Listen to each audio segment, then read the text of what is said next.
साथियों नमस्कार, मैं बलबीर सिंह कौरव। स्वागत है आप सभी का मेरे यूट्यूब चैनल में। इस वीडियो के माध्यम से हम जानेंगे कि विद्यालय में कक्षावार छात्रों के नामांकन और उनकी स्वीकृत छात्रवृत्ति की स्थिति कैसे जानें। इस प्रक्रिया को हम अपने मोबाइल से भी कर सकते हैं। मोबाइल में यदि क्रोम पर या गूगल पर ये प्रक्रिया नहीं होती है तो इसके लिए हम पफिन ब्राउज़र को डाउनलोड करें। पफिन ब्राउज़र डाउनलोड करने और उसमें माउस को सिलेक्ट करने संबंधी वीडियो इस वीडियो के डिस्क्रिप्शन में उसकी लिंक दी गई है, वहां से भी जाके हम उसे सर्च कर सकते हैं पफिन ब्राउज़र को कैसे डाउनलोड करना है। तो साथियों हम देखते हैं इसकी संपूर्ण प्रक्रिया को जानने के लिए वीडियो को अंत तक जरूर देखें। इसके लिए सबसे पहले हमें जाना होगा एक ब्राउज़र पर जहां हम सर्च करते हैं शिक्षा पोर्टल। शिक्षा पोर्टल को सर्च करने के पश्चात सबसे पहले हम शिक्षा पोर्टल पर जाएंगे। शिक्षा पोर्टल पर जाने के पश्चात इस तरह का इंटरफेस हमारे सामने आता है और इंटरफेस पर देखने के लिए हम ऐसे नीचे की ओर स्क्रॉल करेंगे। स्क्रॉल करने के पश्चात बहुत सारे आइकन्स साथियों यहाँ दिखाई दे रहे हैं। इसमें जो बीच में है शालाएं, इस शालाओं को हमें देखना है। यहाँ है स्कूल डैशबोर्ड, स्कूल वार बच्चों के नामांकन छात्रवृत्ति की स्थिति जाने, डाइस कोड वार बच्चों के नामांकन और छात्रवृत्ति की स्थिति जाने। तो इसमें हम देखते हैं सबसे पहले जैसे डाइस कोड वार देखते हैं तो डाइस कोड वार में क्या आता है, इसको हम ओपन करते हैं।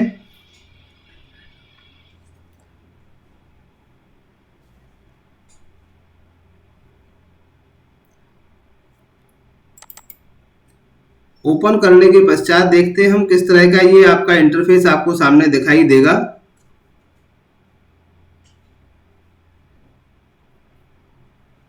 तो ये इंटरफेस हमारे यहाँ सामने खुल के आता है। इसमें हम देखें किस सत्र के लिए निकालना है। जैसे 2013-14 से अभी जानकारी मांगी गई है तो सबसे पहले हम 2013-14 को ही सिलेक्ट करते हैं। इसके पश्चात अपने स्कूल का डाइस कोड यहाँ फिल करना है। डाइस कोड फिल करने के पश्चात हम कक्षा को सिलेक्ट करेंगे। चलिए हम देखते हैं कि यहाँ पर हमारे यहाँ 8th क्लास में कितने स्टूडेंट थे और छात्रवृत्ति की स्थिति चुने। इसे अपन बाद में देखेंगे, पहले हम कक्षावार स्थिति देख लेते हैं कि हमारे यहाँ कितने बच्चे एनरोल्ड थे। इसके पश्चात हम देखते हैं जो आपका कैप्चा यहाँ दिखाई दे रहा है उस कैप्चा को हम डाल देते हैं और कैप्चा डालने के पश्चात विद्यार्थियों की स्कूलवार छात्रवृत्ति की स्थिति देखें। तो साथियों इस तरह से हम ऐसे कैप्चा डालने के पश्चात फिल कर देते हैं तो ये सामने आ जाता है please try again after some time. तो ये आता है, इसको देख के हम परेशान ना हो। ये स्थिति बहुत सारे शिक्षक साथियों के साथ में आ रही थी तो इसके लिए हमने एक दूसरा तरीका यहाँ देखा है, उसको भी हम यहाँ जान लेते हैं। अगर यहाँ से दिख जाती है तो कहीं कोई परेशानी नहीं है। यदि नहीं दिखती है तो हमें क्या करना है, इसके लिए हम आगे देखते हैं कि इसके लिए हम क्या करेंगे। तो हम बैक करेंगे और बैक करने के पश्चात हम फिर से वही जो हमारा पहला पेज था उस पे आ जाएंगे और आने के पश्चात हम स्क्रॉल करेंगे और जहां शालाएं, इस शालाओं में देखते हैं डैशबोर्ड। डैशबोर्ड के बाद जो दूसरी लाइन है, सेकंड लाइन में आपका लिखा हुआ है स्कूल बार बच्चों के नामांकन और छात्रवृत्ति की स्थिति जाने। तो साथियों हम इसमें नामांकन की स्थिति पहले जान लेते हैं, कितने बच्चे हमारे यहाँ नामांकित थे।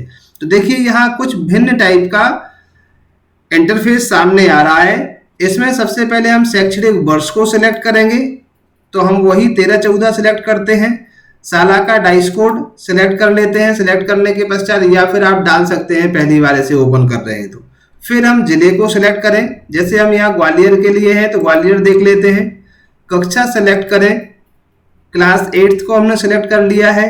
फिर ब्लॉक क्रम से ही हम देखेंगे तो ही वहां पहुंच पाएंगे। तो हम ब्लॉक को यहाँ पर सिलेक्ट कर लेते हैं और छात्रवृत्ति की स्थिति चुने। शाला का प्रकार, तो शाला हमारी स्टेट गवर्नमेंट की है तो स्टेट गवर्नमेंट। अब यहाँ हमारे नामांकन की स्थिति आ जाएगी। छात्रवृत्ति की स्थिति को पहले हम छोड़ देते हैं कि हम नामांकन की स्थिति पहले जान लें कि हमारे यहाँ कितने बच्चे एनरोल्ड थे। तो साथियों इसके बाद हमें ये कैप्चा को फिल कर देना है। कैप्चा फिल करने के पश्चात व्यू स्टूडेंट लिस्ट को देखेंगे। जैसे ही व्यू स्टूडेंट लिस्ट हम देखते हैं तो ये आपके सामने आपके विद्यालय की लिस्ट आ जाएगी जो आपके यहाँ इनरोल्ड बच्चे थे उस सेशन में। जैसे यहाँ हम देखें इस स्कूल की संख्या जो है वो आपकी 25 है, जो 2013 में इनरोल्ड बच्चों की संख्या है। अब हम देख लेते हैं कि इनकी छात्रवृत्ति कितने बच्चों की स्वीकृत हुई है।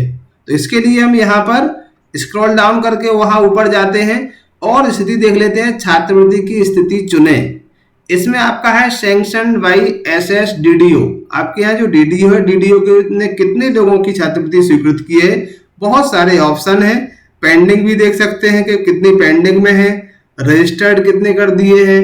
तो हमें सैंक्शन की लिस्ट देखना है कितनी स्वीकृत है।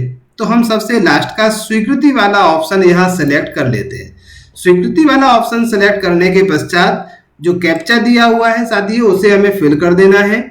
जैसे ही कैप्चा को फिल करेंगे और फिल करने के पश्चात व्यू स्टूडेंट लिस्ट, तो इसे हम स्टूडेंट लिस्ट को शो कर लेते हैं। तो देखिए साथियों, ये स्टूडेंट की जो लिस्ट है वो लिस्ट आ रही है 25। मीन्स हमारे यहाँ जो बच्चे थे 2013-14 की स्थिति में 25 थे और स्वीकृति छात्रवृत्ति भी उस कक्षा की 25 है। तो आपकी स्वीकृत और एनरोल्ड बच्चों की संख्या इस तरह से निकाल सकते हैं। तो साथियों, ये थी जानकारी 2013-14 से लेकर के और वर्तमान सत्र तक के जो नामांकित बच्चे हैं और स्वीकृति हेतु योग्य बच्चों की संख्या निकालने संबंधी महत्वपूर्ण वीडियो। आशा करता हूं वीडियो पसंद आएगा। पसंद आने पर वीडियो को लाइक करें, सब्सक्राइब करें।